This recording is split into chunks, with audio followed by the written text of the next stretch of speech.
Au XIXe siècle, la mer était située à 400 mètres des habitations, alors qu'aujourd'hui, le rivage jouxte vraiment les zones urbanisées. Céline de Paris, je suis ingénieure chargée d'opération au CIMADREM.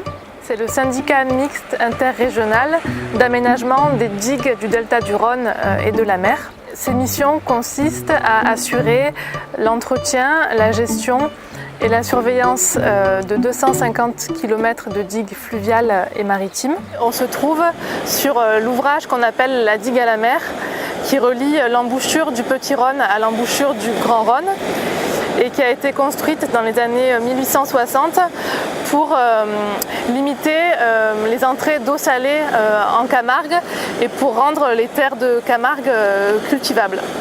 Le village des Saintes-Maries est situé aujourd'hui sur un secteur en érosion. Cette digue a été complétée par des ouvrages annexes. Ces ouvrages épis-brise-lames protègent la digue à la mer, qui elle-même protège les secteurs urbanisés qui se trouvent derrière. On a un brise-lame qui fait face à la direction de la houle et dont le rôle en tempête va être de casser la houle.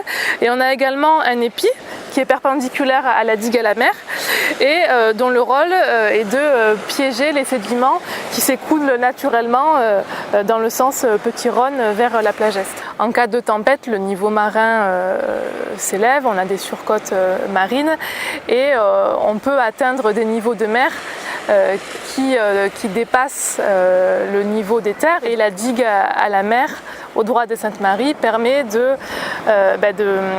retarder le moment où il y a submersion. Le contrat de delta, c'est une réflexion qui est menée à une échelle globale, donc là en l'occurrence celle du delta.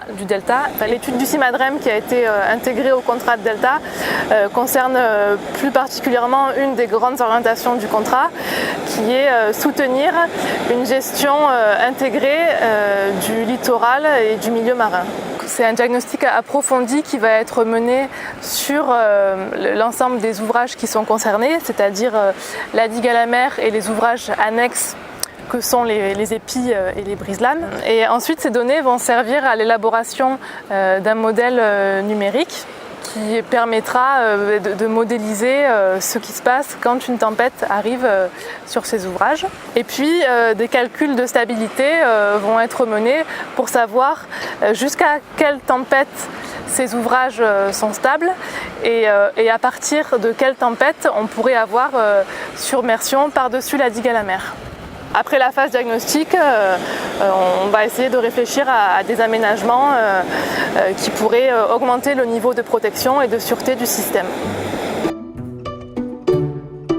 Ce qu'on souhaite, c'est une gestion intégrée et puis des projets qui conviennent à tout le monde, ou en tout cas des projets qui soient le compromis des intérêts de chaque acteur du territoire.